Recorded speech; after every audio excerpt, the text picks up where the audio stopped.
Hi everybody, I'm Bree the Plant Lady, and today I am visiting an extra special garden in Sanford, North Carolina. So introduce yourself to everyone. Hey everybody, my name's Daniel Bean, and I've been at this residence about a little over 10 years now, and the garden has been previously, to me, I'd say the garden's about 40 years old, and so there's a lot of older stuff in here, and then there's a lot of new stuff that I've incorporated in. And one of the things that struck me as soon as I drove in was I appreciate dense plantings, and I really appreciate that you don't turn everything into green meatballs. Right, I hate meatballs. So get ready for a really fantastic garden tour here. I think, do you consider yourself 7 or 8, zone 7 or 8 here? I would say this is very close to zone 8. Right, It's okay. on the edge of 7B, but it's pushing 8A. It's, and you have high pine shade that gives you extra protection. Yeah. This is about 40 minutes south and west of Fuquay, where I live. And of course, Sanford is home to everyone's favorite nursery, big bloomers. I'm resisting the urge to go shopping because it's too early in the season. And I'm wagging that finger at myself because I don't trust the weather that we're having.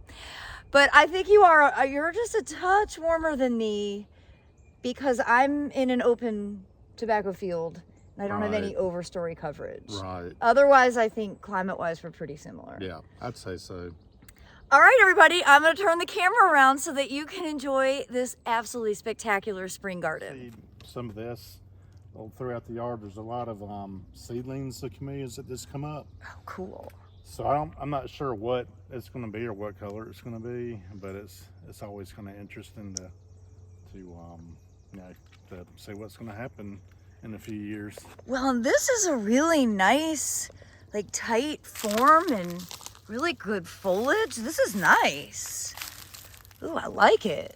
And I also like this a lot. So this is a turned upside down tomato cage.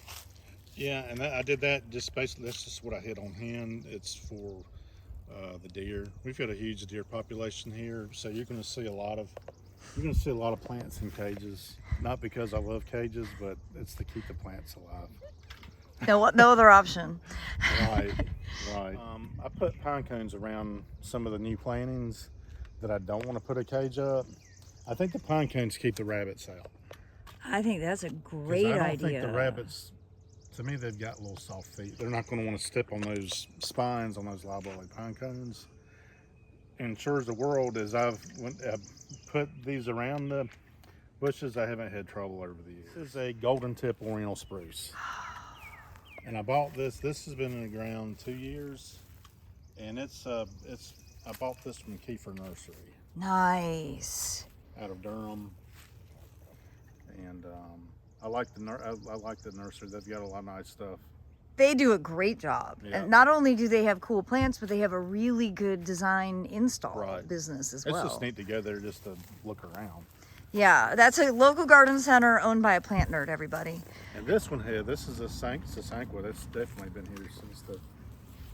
It's enormous. Oh, wow. And then that's a turnstromia next to it. Very cool. What a great dense green. Because I know the regular name, I didn't know the scientific name. Cleara? Japanese Cleara. Yes. Yeah. Yes. And see, that's one that has been kept formal. I've just let it go a couple years. This one was a formal one, but I'm going to let it go because I like it. But it shows you how big these plants can get. And of course, when you go to the nursery, you see the label and it says 3 by 3, it's a lie. Oh yeah, it is. Just like Jim Putnam says, there's no turn-off switch really. They never stop growing. As long as they're in a good spot. Sorry, everyone. There was a swallowtail. Oh. Very quickly distracted by butterflies, especially butterflies in early March. So, not only is it pine pollen season, which everything is yellow right now, including the sky. That's what I was letting you know about the holly pollen. Yeah, the holly pollen is on point right now, and all the pollinators are out. And of course, here's the thing, every one of these flowers gets pollinated, and that's how berries form. So at this stage, you wouldn't want to prune because you are growing the hollies because of the berries. And believe it or not, that's a dwarf Buford holly. It is. And Dwarf Burford holly. Dwarf Burford holly, and the dwarfness is that regular Burford gets 70 foot tall, and this is smaller than that. But it doesn't mean that it's going to be a 3x3 meatball, which is what the industry needs to stop saying. In this yard, I've got so many birds. I never have to use pesticides. I've been here, like I say, 10 years and have not used any pesticide at all. I let the birds do all the work. There's a lot of birds out here, and they pretty much, I would say, take care of 95% of the bugs. That's a really important thing for people to recognize. And you have a lot of broadleaf evergreen cover for birds to be able to have habitat in. I can't believe these rhododendrons. Look how huge that is. I don't know. My guess is I would say 18 feet. At least, yeah, look at that. I mean, from the neighbor's side of the house, it just, because it's like straight down, it doesn't go out. It's just huge. This is, but the bloom, I've seen some of your videos, the bloom looks similar to what you call Jacks. I would say Jacks would be my first impression, except that Jacks does not usually have any stamens present. So it's not, because see, these have petaloids, which are kind of my favorite thing. They are or aren't? I love them. Yeah, I think that I like these modified petals. This still provides nectar to pollinators, whereas Jacks, because it's a formal double, has no nectar available. So it's beautiful, but from a insect perspective, it's kind of useless. Right. This is gorgeous. The thing is, what's interesting, it's got Jacks type foliage where it's like green and serrated and shiny. Although, wait a minute, is this a seedling? No, that's a part of it. Okay. If it was, I had not noticed. But I find new seedlings every year. It's a beautiful plant. I'll ask around. You know, I like these mysteries. Try and solve some variety names, because inevitably this was planted. You know, I don't think that would have been a seedling. Blue spruce in Sanford, North Carolina. I almost killed it too. I bought this from Big Bloomers, and it's been in the ground. This is blue spruce. That's 5 years, so this will be the 6th year. And I almost killed it. I tried to put it in a situation where it gets, because it said they like sun. So it gets a lot of sun, but the sun it gets is where the sun tracks over. In the summertime, it gets about 4 hours of sun from 2 to 6, which is the worst time of day. It just gets baked. And, see, it likes sun in not here. Watering, and I let a day or two go by that I didn't water it, and it just fried the whole plant. And I had all the needles fell. There was like just a little sprig, and I just left it there, and I was like, I'm gonna see what it does. The next year didn't do anything, but had a little sprig that stayed alive, and I just kept it watered, and then like a year later it flushed out. So this is the second flush, and I've just figured out now if the weather is going to be forecast to be 94s, I soak it down really good in the mornings before I go to work. So this is an AB's on Firma. For sure, this is grafted on Firma. Yeah, I bought this from David. Okay, so this is AB's Pensapo, which is a really cool conifer. And this is, usually these are, I know you said you got it from Camellia Forest. He buys these in from the West Coast. Okay. But even with the grafted, they should be fine. And for everybody to understand, we get a better view. You can really see the graft union here. And these are young grafts. I mean, look, there's actually still remnants of the band. So below, this is the cyanwood, which is the desirable plant. And below that, you can see it's much smoother bark. That is the Abies firma rootstock. And that's basically the best way to grow ABs in the Southeast is on firma as its roots because it's the most heat tolerant. And this is an elm tree, and I thought it was straight regular elm, but I think it's a winged elm. I don't think it's the Dutch elm disease type of elm. Right. Oh, wow. The new growth is so incredible. See, the sun comes up right over the lake there, and so in the mornings when the sun backlits on these, it's pretty cool. It's just a different look. It's a beautiful view. This is a very special piece of paradise. I love it. Okay. And I bought this from Camellia Forest, and it's brutal. It's a Chihuahua spruce. It is very prickly. I don't even think a deer would even try to mess with it. I like that you have it caged anyway. I've got a cage just in case, but it's quite unforgiving if you try to touch it. But it's neat. I mean, and it's grown. I mean, I wasn't sure how it was going to do, but like it did. That's what it did last spring. All that growth. Oh, nice. And I'm starting to see buds, so I think it's going to be happy. My concern with the conifers here now is mainly the humidity and heat load in summer. But because this is from the Rocky Mountains in Mexico. But David said that he had one in his yard that he was about 5 years along, was doing fine. Bree, this is one of your redwoods here that you propagated. I'm so excited. Look at how big yours is. Oh, that's awesome. It's been in the ground 10 years. Nice. It's been in the ground 9 years. 9 years. And it's developed a leader. So it's looking normal. It's just very good. Oh, it's fabulous. Boy, oh boy. You know, like 100 years from now, someone's going to be like, right. Why is there a redwood here? And the fence is here because that gap down there, deer took it out. Yep. They love to rub their antlers. I came in one day from work and it was sideways. And I was like, what in the world? And, but it recovered pretty quick.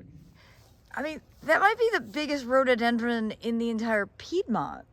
That's what I'm saying. I think I probably got one of the biggest rhododendron. I don't know because there's lots of collections I haven't seen, but I know that's It's huge. So are these usually blooming in June? These bloom, the purple truss ones, they bloom in April. Okay. In like anywhere from mid to late April. These bloom kind of late May, June-ish. So he was just saying no fertilizing, very, very limited water, no pruning, just enjoyment. But that's because I got the camp, all the acid, the pine. This is a dream property for this plant collection. High pine shade. Mm-hmm. So here's one. This one's got a couple years on it. Oh, wow. Look at that. And it's distinctly different. And it's a single red. Whereas this is more of a double. And there's some petaloids in it. And it's really beautiful. And it's enormous. You see on the little path, about midway through, there's like 2 seedlings right in the middle of the path. Which I don't do anything with them. I guess if they get big enough, I'll cut them down. But even like this, now here's the thing, it's not too happy. It's kind of, I don't know why it's all grossed up. But they're hard to move. I mean, it's got a taproot probably a foot long. Right. Even though it's that little. And you can see that you see that little camellia in there all by itself. It's crazy. Wow.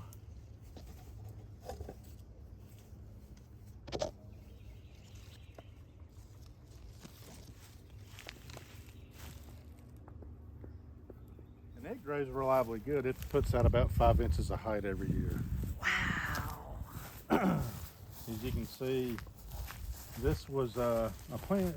Its first growth year was COVID, so this was COVID year 2020, 2021, 2022. So by May, it'll be about this tall. And then next year it'll go up to there. And then the next year about there. Which the video you did a couple weeks ago with the guy, the older gentleman that had the huge mummy fir at the beginning of the video. Yes. That's what I want this to look Maple like. walk garden. Yeah. Yes. I saw that. I was like, oh gosh, that's what I want this mummy to do one day, which I hope it will. These are the biggest clears I've got. Oh yeah, they're huge. And they're just towering trees now. And when they bloom, the bees go. You can hear them buzzing all the way at the redwood tree, literally. That's amazing. And it is. You can smell it about that far out too. They don't get the credit they deserve for their fragrance. I should add them to my fragrance talks. Dang. There's an actual beaver right there, living right here. Yeah. Oh my God. So they're back.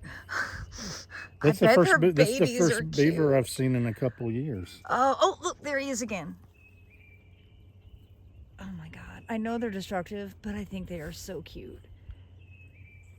I've got basically everything fenced in. I don't want damaged, but I can't believe it. We're seeing a beaver. It'll be the first beaver on the plant video, right? It is the first beaver that I've ever captured on camera. He's not shy or scared of us either. Oh no, I'm sure he's evolved as a suburban beaver.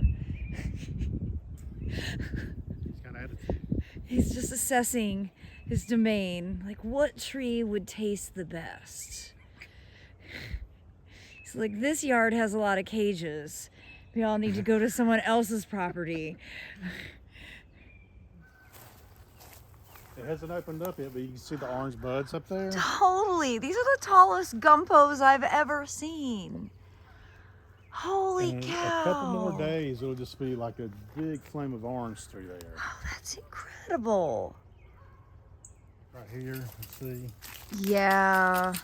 I feel like I'm showing you a tour of garden problems. Well, but I mean, it's a reality of older plants, which I think is important for people to see.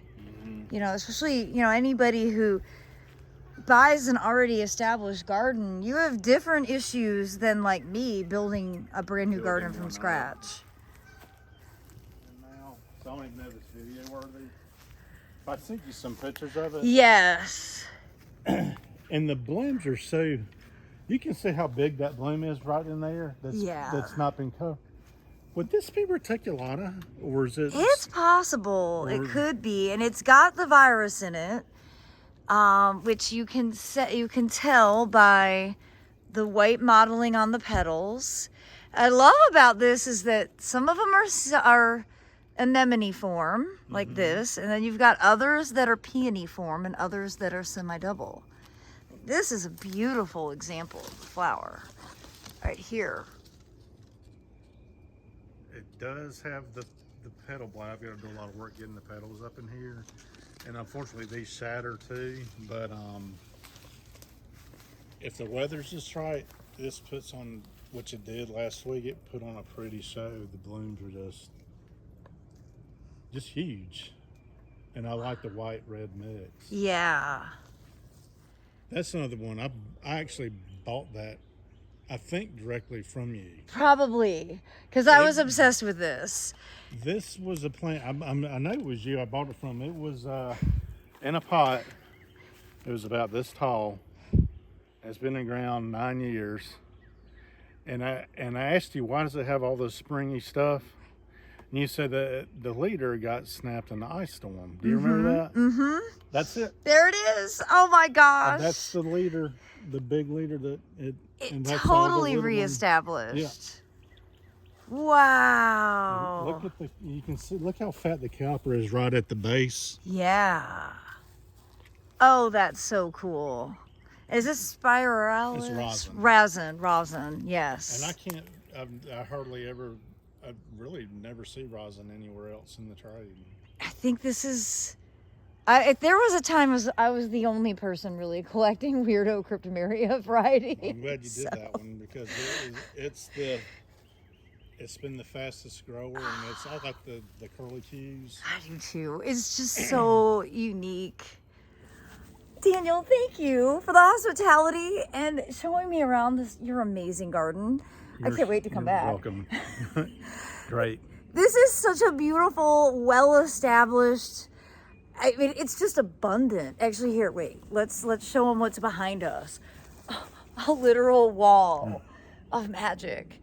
I can't wait to come back in another season so everybody can enjoy vicariously. We're welcome to have you. Oh, thank you so much.